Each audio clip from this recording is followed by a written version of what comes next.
Video में band spectra के चौड़े होने का या बैंड स्पेक्ट्रा की ब्रोडनिंग के कारण के बारे में अध्ययन करेंगे। अणु में हमेशा बहुत से तरह के ट्रांजिशन होते हैं, जैसे इलेक्ट्रॉनिक ट्रांजिशन, वाइब्रेशनल ट्रांजिशन और रोटेशनल ट्रांजिशन।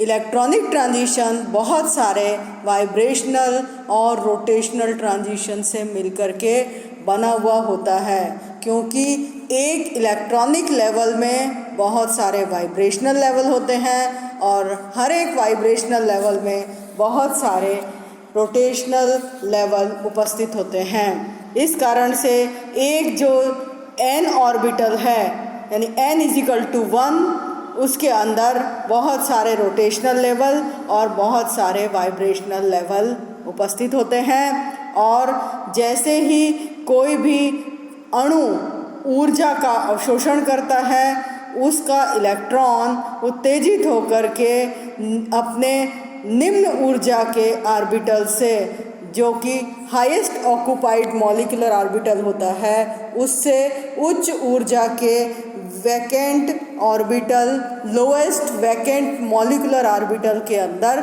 चला जाता है। परंतु जाते समय वह इलेक्ट्रॉनिक ट्रांजिशन के साथ साथ वाइब्रेशनल लेवल में भी उसका एक्साइटेशन कई बार हो जाता है। जैसे ग्राउंड स्टेट में मान लो वो μ=0 पर है, तो एक्साइटेड स्टेट में वो μ=0 की बजाय 1 या 2 में जा सकता है और वापस थोड़ी सी एनर्जी को रिलीज़ करते हुए वो नीचे वाले लेवल में आ जाता है। और इस तरह से एक इलेक्ट्रॉनिक ट्रांजिशन के साथ बहुत सारे वाइब्रेशनल और रोटेशनल ट्रांजिशन होते हैं।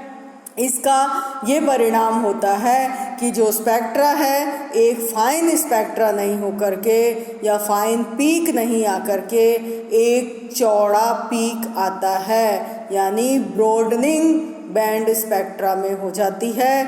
और जो पीक है हमें वो ब्रॉड पीक दिखाई देते हैं। कुछ केसेस में, जैसे कि बेंजीन में जो बेंजेनॉइड पीक होते हैं वो शार्प पीक दिखाई देते हैं, और इसके वो वाले पीक जो हैं उनमें बहुत ही पास इलेक्ट्रॉनिक एक्साइटेशन होता है। इस कारण से बेंजीन के बेंजेनॉइड पीक जो है वो शार्प पीक होते हैं। अब इलेक्ट्रॉनिक ट्रांजिशन कितने प्रकार का होता है, इसके बारे में हम आपको बताएंगे। इलेक्ट्रॉनिक ट्रांजिशन ऑर्बिटल की संख्या पर निर्भर करता है। यदि कोई भी कंपाउंड का हम अध्ययन करते हैं तो हर एक पदार्थ के अंदर एक सिग्मा बॉन्ड उपस्थित होता है, और यदि पदार्थ में किसी भी प्रकार की असंतृप्तता उपस्थित है तो उसके अंदर पाई बॉन्ड उपस्थित होता है। और यदि उसके पास lone pair of electron present है तो उस पर n इलेक्ट्रॉन का लोन पेयर उपस्थित होगा और n ऑर्बिटल उपस्थित होगा।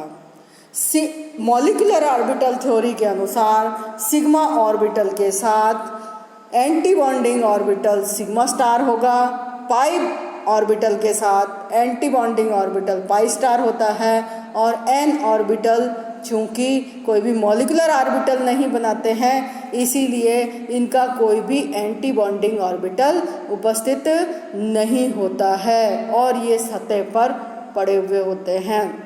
यदि हम इलेक्ट्रॉनिक ट्रांजिशन को देखें तो आपको सामने दिखे ग्राफ के अनुसार इलेक्ट्रॉन का एक्साइटेशन सिग्मा ऑर्बिटल से सिग्मा स्टार में हो सकता है, पाई ऑर्बिटल से पाई स्टार में हो सकता है, n ऑर्बिटल से सिग्मा स्टार में हो सकता है और n ऑर्बिटल से पाई स्टार में होता है, क्योंकि इलेक्ट्रॉन का जो एक्साइटेशन है वो हाईएस्ट ऑक्यूपाइड मॉलिक्यूलर ऑर्बिटल से लोएस्ट वैकेंट मॉलिक्यूलर ऑर्बिटल में होता है जब वो ऊर्जा का उत्सर्जन करता है। तो इस तरह से हमारे जो इलेक्ट्रॉनिक ट्रांजिशन हैं, ये इलेक्ट्रॉनिक ट्रांजिशन हमारे 4 प्रकार के होते हैं।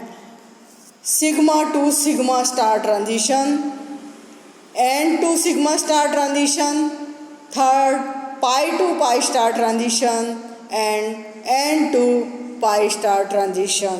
जैसा कि चार्ट से पता चल रहा है, sigma to sigma star transition के बीच का ऊर्जा अंतर बहुत अधिक है। इस कारण से ये एनर्जी ऑर्डर में सबसे पहले आएंगे और सबसे ज़्यादा ऊर्जा के होंगे। एन टू सिग्मा स्टार का ट्रांजिशन उससे कम ऊर्जा का होता है। पाई टू पाई स्टार का एनर्जी डिफरेंस उससे कम होता है और n to pi star transition का ऊर्जा अंतर सबसे कम होता है। इस प्रकार से 4 प्रकार के ट्रांजिशन ऊर्जा के कम होते हुए क्रम में दिखाए गए हैं। Sigma to sigma star transition और pi to pi star transition में ऑर्बिटल सिमेट्री सेम होती है और ये फ्रैंक कंडल नियम का पालन करते हैं। फ्रैंक और कंडल ये 2 वैज्ञानिक थे जिन्होंने कहा कि जब भी किसी भी इलेक्ट्रॉन का उत्तेजन होता है तो वो उत्तेजित होने के पश्चात सेम सिमेट्री के ऑर्बिटल में जाने को प्राथमिकता देता है और जब इलेक्ट्रॉन उत्तेजित होकर समान सिमेट्री के ऑर्बिटल में जाएगा तो उस समय मोलर एक्सटिंक्शन कोएफिशिएंट का मान काफ़ी ज़्यादा होगा और उस समय जो संक्रमण है वो अनुमत संक्रमण या अलाउड ट्रांजिशन कहलाता है। और जब विपरीत ऑर्बिटल या नॉन सिमेट्रिक ऑर्बिटल में इलेक्ट्रॉन का एक्साइटेशन होता है तो एक्साइटेशन के पश्चात जो मोलर एक्सटिंक्शन कोएफिशिएंट का मान है वो बहुत कम होता है, यानी जो इंटेंसिटी है पीक की वो कम होती है। इस तरह से हमारा जो ट्रांजिशन है वो कम इंटेंसिटी वाला ट्रांजिशन होता है। यदि हम इन ट्रांजिशन में देखें तो sigma to sigma star transition और pi to pi star transition same symmetry के ऑर्बिटल्स में हैं। सबसे फर्स्ट हम बात करते हैं sigma to sigma star transition. Sigma to sigma star transition अधिक ऊर्जा का ट्रांजिशन है। जैसा कि आपने ग्राफ में देखा, सिग्मा और सिग्मा स्टार ट्रांजिशन की ऊर्जा अंतर बहुत ज़्यादा है और इस कारण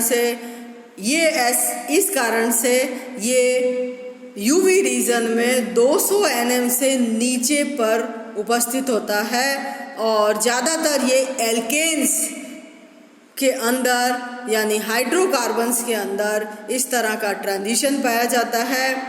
ये वाला यूवी रीजन के लिए लेस इंफॉर्मेटिव ट्रांजिशन है और ये इस तरह के पदार्थ जिनके अंदर सिग्मा टू सिग्मा ट्रांजिशन होता है ये यूवी रीजन के लिए एक सॉल्वेंट की तरह से काम करते हैं।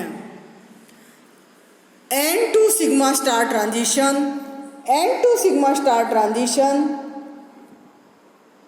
Sigma to sigma star transition की तुलना में कम ऊर्जा का होता है क्योंकि दोनों ऑर्बिटल के बीच में ऊर्जा अंतर कम पाया जाता है और ये ऐसे पदार्थों के अंदर पाया जाता है जिसके अंदर लोन पेयर ऑफ इलेक्ट्रॉन उपस्थित हैं, जैसे कि C single bond O, C single bond S, C single bond N। It means ऐसे कंपाउंड्स जिसमें सिग्मा इलेक्ट्रॉन के साथ लोन पेयर ऑफ इलेक्ट्रॉन हो उनके अंदर इस तरह का ट्रांजिशन पाया जाता है।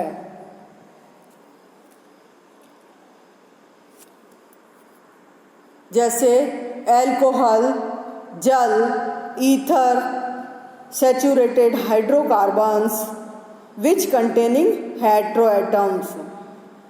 इस तरह के जो पदार्थ हैं वो N2 सिग्मा स्टार ट्रांजिशन दिखाते हैं और ये N2 सिग्मा स्टार ट्रांजिशन भी ज़्यादातर पदार्थों के अंदर 200 nm से नीचे होता है।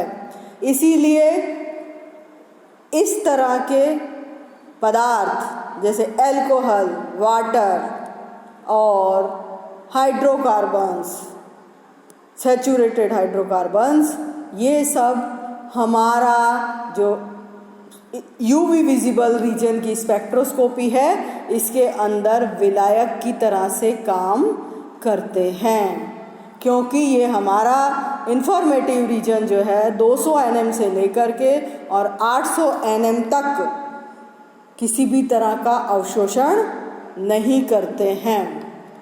थर्ड ट्रांजिशन है pi to pi star transition. Pi star transition ऐसे कंपाउंड्स में पाया जाता है जो कि असंतृप्त केंद्र रखते हैं, यानी जिसके अंदर असंतृप्त केंद्र उपस्थित होता है। इसके उदाहरण है C double bond C, C triple bond C, C double bond O। और ये वाले पदार्थ हमेशा पाई टू पाई स्टार ट्रांजिशन वाले alkene, alkyne, carbonyl compounds, alpha beta unsaturated carbonyl compounds, saturated carbonyl compound, these type of compounds exist pi to pi star transition. N to pi star transition कम ऊर्जा का होता है और जो compound जिनमें non bonding electron present हैं और साथ में ही डबल बॉन्ड उपस्थित हो, इस तरह के पदार्थ इस उत्सर्जन को शो करते हैं या इस उत्सर्जन को दिखाते हैं। इसमें ऊर्जा का मान बहुत कम होता है, यानी E = hc/λ। Low energy transition है, इट मीन्स लॉन्गर वेवलेंथ की तरफ होता है। Pi to pi star transition में दोनों ऑर्बिटल एक ही तल में होते हैं, तीव्रता का मान ज़्यादा होता है और ये 10⁴ या उससे ज़्यादा होता है, अर्थात मोलर एक्सटेंशन कोएफिशिएंट का मान 10⁴ और उससे ज़्यादा होता है। N to pi star transition कम तीव्रता का होता है और इसके अंदर इलेक्ट्रॉन उत्तेजित होकर पाई स्टार में जाता है और इसके अंदर पुअर सिमेट्री है, अतः ये वाला ट्रांजिशन सिमेट्रिकली फोरबिडन ट्रांजिशन है। परंतु चूंकि यहाँ पर एनर्जी का मान कम होता है इसलिए ये हायर लैम्डा मैक्स की तरफ होता है और प्राय ये देखा गया है कि पाई टू पाई स्टार ट्रांजिशन लगभग 250 nm के आसपास के होते हैं, 200 से लेके 250-275 nm तक के होते हैं और उससे आगे N to pi star transition जो है वो 275 nm के बाद में होते हैं, यदि किसी भी तरह का और सब्स्टिट्यूशन वाला या कॉन्जुगेशन वाला कोई भी फैक्टर इनके अंदर साथ में कार्य नहीं कर रहा हो।